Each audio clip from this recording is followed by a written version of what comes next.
Okay, இன்றைக்கி நம்ம பார்க்க போகிற படம் சாகசம். சாகசம் அப்படின்னு சொல்லும்போது பார்த்தீங்கன்னா அது யார் நடிச்சிருக்காங்க அப்படின்னா பிரசாந்த் அப்படின்னு சொன்னால் ஒரு நல்ல ஒரு கிரேஸ், நல்ல ஒரு பீக்கில் போயிட்டு இருந்த ஒரு நல்ல ஆக்டர் கூட நம்ம சொல்லலாம், ஒரு குட் ஆக்டர். ஸோ அப்படிப்பட்ட ஒரு நல்ல ஒரு நடிகருக்கு நீண்ட நாட்களாக படமே இல்லை, பட வாய்ப்புகள் இல்லை.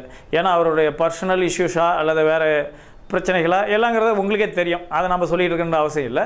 ஆனால் நம்ம படத்துக்குள்ளே வருவோம். ஸோ அப்படிப்பட்ட படத்தை தயாரிக்கிறதுக்கு அவரும் நிறைய டைரக்டர் சந்தித்தார், நிறைய ப்ரொடியூசரை வாய்ப்பு கேட்டிருந்தாங்க. ஆனால் எதுவுமே அமையாத காலகட்டங்களில் இன்றைக்கி அவருடைய சொந்த படத்தை அவர் தயாரிக்கப்பட்ட அவங்களுடைய அப்பாவுடைய ஓன் ப்ரொடக்ஷனில் வந்து இன்றைக்கி அவர் சாகசம் படம் தயாரிக்கப்பட்டிருக்குது. ஸோ அப்படியே தயாரிக்கப்பட்டிருந்தாலும் இந்த படத்தினுடைய வெற்றி வாய்ப்புகள் எப்படி இருக்குது அப்படின்னு பார்த்தா அவருக்கு தான் சொல்லிக்க தேவையில்லை. ஆக்ஷன் அப்படின்னு சொன்னாவே நல்லா பண்ணுவார். அதை விட டான்ஸ் அப்படின்னு சொன்னீங்கன்னா ரொம்ப சூப்பராக பண்ணுவார். அந்த மாதிரி இருக்கக்கூடிய விஷயங்களில் வந்து இன்றைக்கி சாகசத்தில் அவருடைய ஆக்ஷனும் அந்த டான்ஸும் ரொம்ப அழகாகவே வந்திருக்கு.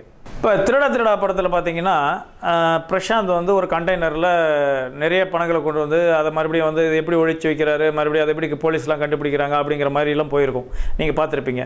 ஆனால் இப்போ சாகசம் திரைப்படத்தில் பார்த்தீங்கன்னா உங்களுக்கு ஒரு கேம்லின் குரூப் வந்து பார்த்திங்கன்னா ஒரு 1500 கோடி ரூபாய் பணத்தை வந்து எப்படிலாம் எடுத்து சீட் பண்ணி எந்த மாதிரிலாம் கொண்டு போகிறாங்க, அதை எப்படி வந்து மறுபடியும் பிரசாந்த் வந்து போலீஸோனுடைய உடனடியோடு அவரும் சேர்ந்து அந்த பணத்தை கண்டுபிடிக்கிறாங்கிறது தான் அதனுடைய கதைகளம்.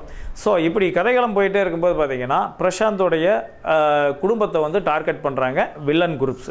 1500 கோடி ரூபாய் பணத்தையும் பிரசாந்தோடைய தன் குடும்பத்தையும் வில்லன்கிட்ட இருந்து எப்படி காப்பாற்றுறாரு அப்படிங்கிறது தான் இந்த படத்தோட கதை. இப்போ பிரசாந்தோட படம் அப்படின்னு சொன்னாவே ஃபேவரபுளாக நிறைய காமெடி ஆர்டிஸ்ட் இருப்பாங்க, அது ஒவ்வொரு படத்துலையுமே காமெடி நின்றுருக்கும்.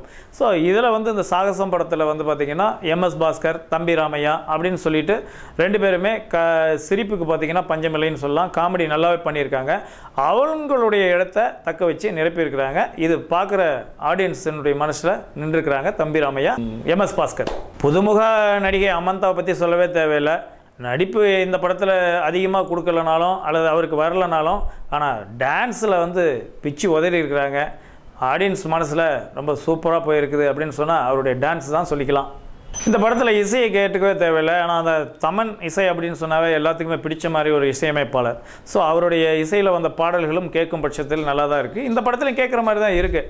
ஆனால் என்ன ஒன்று, அடிக்கடி பாடல்கள் வரும்பொழுது பார்த்திங்கன்னா கதையை தாண்டி பாடல்கள் அதிகமாக நிற்கும்போது கொஞ்சம் நெருடல்கள் ஜாஸ்தியாக இருக்குது அப்படிங்கிற மாதிரி ஆடியன்ஸ் ஃபீல் பண்ணுறாங்க. குணச்சித்திர வேடம் அப்படின்னு சொல்லும்போது நாசர் சார் வந்து இந்த படத்தில் நல்லா பண்ணியிருக்காரு. அது பிரசாந்துக்கு வந்து அப்பாவை பண்ணியிருக்காரு. அவர் எந்த கேரக்டர் கொடுத்தாலும் ரொம்ப அசால்ட்டாக பண்ணிட்டு போகிற கேரக்டர் தான். ஸோ இந்த சாகசம் படத்தில் வந்து குணச்சித்திர வேடத்தை ரொம்ப சூப்பராக பூர்த்தி பண்ணியிருக்காரு. அது வரவேற்கக்கூடிய ஒரு நல்ல விஷயம். ஸோ அதே போல் பார்த்திங்கன்னா இந்த படத்தினுடைய மொத்த கருத்துக்கள்னு பார்க்கும்போது சாகசம் அப்படின்னு இருந்தாலுமே படத்தோட டைட்டிலாக மட்டும்தான் இருக்குது ஒழிஞ்சு படத்தில் அப்படின்னு சொல்லிக்கலாம். இந்த நிகழ்ச்சி பிடிச்சிருந்தா சப்ஸ்கிரைப் பண்ணுங்கள், உங்கள் ஃப்ரெண்ட்ஸோட ஷேர் பண்ணுங்கள். மீண்டும் அடுத்த ஒரு திரை விமர்சனத்தில் உங்களை சந்திக்கிறேன்.